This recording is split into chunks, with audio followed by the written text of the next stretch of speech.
নমস্কার বন্ধুগণ, কেমন আছেন সবাই? আশা করি সবাই ভালোই আছেন। মণ্ডল ব্লগস চ্যানেলে আপনাদের সবাইকে স্বাগত। এই নারকেল আর এই আম দিয়ে আজকে আমি একটা রেসিপি তৈরি করে দেখাবো। ভিডিওটা প্রথম থেকে শেষ অবধি দেখবেন, খুব সহজ রেসিপি, আপনাদেরও ভালো লাগবে। এই মিষ্টির প্যাকেটটা একজন গিফট হিসাবে আমাদের দিয়েছিল, তা দেখছি প্যাকেটটা খুব খালি খালি লাগছে। তাই ভাবছি আম আর এই নারকেল দিয়ে যদি আমের নাড়ু বানাই। প্যাকেটের প্রতিটা মিষ্টি খুব টেস্টি, কিন্তু তাও ভাবছি এই যে খালি জায়গাগুলোতে যদি আমের নাড়ু বানিয়ে এখানে ভরে দিই, তাহলে দেখবেন প্যাকেটটা দেখতে খুব সুন্দর লাগবে আর খেতে তো অবশ্যই ভালো লাগবে। চলুন রেসিপিটা শুরু করি। এখানে আমি দুটো মিডিয়াম সাইজ নারকেল নিয়েছি, তার জন্য পাকা মিষ্টি আম আমি দুটো বড় সাইজ নিয়েছি। এবার নারকেলগুলো ফাটিয়ে ওর জলটা ফেলে দিয়ে এবার নারকেলগুলো আমি এইভাবে কুড়ুনিতে কুড়িয়ে নিলাম। আপনারা যদি কুড়ুনিতে নারকেল না কুড়াতে পারেন, তাহলে এখান থেকে নারকেলটা ফাটিয়ে নারকেলটাকে বের করে কালো ছালটা ফেলে দিয়ে গ্রাইন্ডারে গুঁড়ো করে নিতে পারেন। এবার কুড়ানো নারকেলটা আমি একটা ফ্রাই প্যানে ট্রান্সফার করে নিলাম। তারপরে পাকা আম আমি যে বললাম দুটো নিয়েছি, দুটো পাকা আমের দুটো যে সাইডগুলো আছে সেই সাইডগুলো প্রথমে এইভাবে কেটে নেব, তারপরে এর ভেতর থেকে পাল্পটা বের করে নেব। যতক্ষণ আমের শাঁসগুলো বের করাচ্ছি, ততক্ষণে আপনারা কে কোথা থেকে ভিডিওটা দেখছেন একটু কমেন্টসে কমেন্ট করে জানালে আপনাদের ধন্যবাদ জানাতে আমার সুবিধা হবে। গ্রাইন্ডারে পেস্ট করার জন্য আমের এই শাঁসগুলোকে ছোট ছোট টুকরো করে ভরে নিলাম। তারপর এটাকে জল ছাড়া গ্রাইন্ডারে একদম ফাইন পেস্ট করে নিয়ে চলে এলাম। এই দেখুন কত সুন্দর ফাইন পেস্ট করেছি।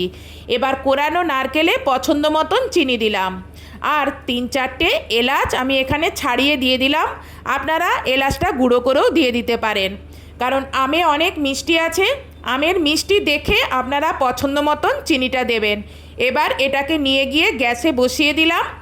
গ্যাস মিডিয়ামে রেখে কন্টিনিউ নাড়তে থাকতে হবে। চিনি যতক্ষণ না গলে ততক্ষণ অবধি নাড়তে হবে, নাহলে কিন্তু তলায় লেগে যাবে চিনিটা আর পুড়ে কালো মতন হয়ে যাবে। সেই জন্য এরকম কন্টিনিউ নাড়তে থাকবেন, দেখবেন একটু পরেই চিনি গলে নারকেলের সঙ্গে মিশে গেছে। আর এই রকমই তাহলে সাদা থাকবে, নাহলে কিন্তু এটা লাল হয়ে যাবে। চিনি আর নারকেল এইভাবে নাড়তে নাড়তে দেখবেন কিছুক্ষণ পরে নারকেলটা ঝরঝরে মতন হয়ে গেছে। তখন যে আমের পাল্পটা বানিয়ে রেখেছিলাম সেই আমের পাল্পটা এবারে এর মধ্যে ঢেলে দেব। দিয়ে এবারে এটা একসঙ্গে মিশিয়ে নিয়ে তারপরে এটাকেও ওই একই রকমভাবে নাড়তে থাকবো। গ্যাস কিন্তু অবশ্যই মিডিয়ামে রাখবেন আর এইভাবে কন্টিনিউ নাড়তে নাড়তে দেখবেন কিছুক্ষণ পরে আমের এই জলটা দেখবেন শুকিয়ে গিয়ে টাইট হয়ে আসছে, মানে ফ্রাই প্যানটা আস্তে আস্তে ফ্রাই প্যান থেকে ছেড়ে আসছে। এবার এতে এই সময় হাফ বাটি গুঁড়ো দুধ দিলাম, দিয়ে এটাকেও আমের সঙ্গে একবারে এইভাবে মিশিয়ে নিলাম। মানে একটু নরম নরম আমটা থাকবে সেই সময় কিন্তু দুধ গুঁড়োটা দেবেন, নাহলে একেবারে শুকনো করে নেবেন তারপরে দুধ গুঁড়োটা দেবেন তা নয়। জাস্ট এইরকম একটু শুকিয়ে আসবে আমের জলটা, তখন এই দুধ গুঁড়োটা দেবেন। দিয়ে এবারেও ওই একই রকমভাবে কন্টিনিউ নাড়তে থাকবেন। নাড়তে নাড়তে দেখবেন আম আর নারকেলের এই মিশ্রণটা ফ্রাই প্যান ছেড়ে আসছে, মানে আস্তে আস্তে এটা শক্ত হয়ে আসছে। এটা ভালো করে একটু পাকটা তৈরি করে নেবেন, তাহলে এটা মিষ্টিটা অনেক দিন অবধি বাইরে রেখে আপনি খেতে পারবেন, এটা সহজে নষ্ট হবে না। সেই জন্যই বলছি পাকটা একটু ধৈর্য ধরে ভালো করে করবেন। দেখুন আমি কত সুন্দরভাবে পাকটা তৈরি করেছি, একটুও কিন্তু আমার পাকের মধ্যে কোনো জল একটুও নেই। এবার গ্যাসটা বন্ধ করে এর মিশ্রণটাকে আমি ঠান্ডা করে নেব।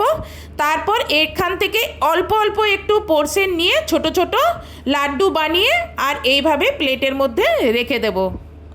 দেখুন আমি যখন লাড্ডু বানাচ্ছি হাতে আমার কত তেল বেরোচ্ছে, দেখুন একটুও কিন্তু আমার লাড্ডুতে কোনো জল নেই।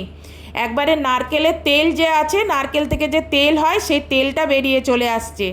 এত সুন্দর আমার পাকটা হয়েছে।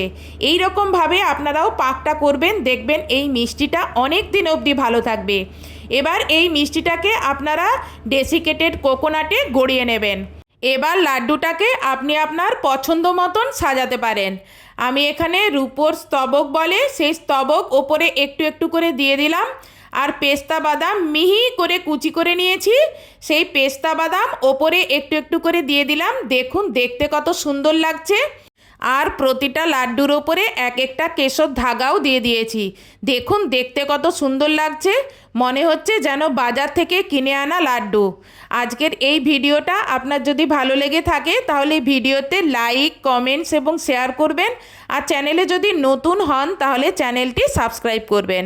আর ফেসবুক থেকে যদি দেখে থাকেন তাহলে ফেসবুকটি ফলো করবেন। চলুন মিষ্টির প্যাকেটটা আমের লাড্ডু দিয়ে ফাঁকা জায়গাগুলো ভরে দিই। দেখুন কেনা মিষ্টি আর আমার হাতের তৈরি মিষ্টি পুরো এক রকম লাগছে, মনেই হচ্ছে না যে এটা আমি বানিয়েছি। এবার আপনিও এইভাবে আমের লাড্ডু বানিয়ে বাড়ির সকলকে তাক লাগিয়ে দেন। আজকের মতন এখানেই ভিডিওটা শেষ করছি। নেক্সট ভিডিওতে আপনার সঙ্গে আবার দেখা হবে। বাই।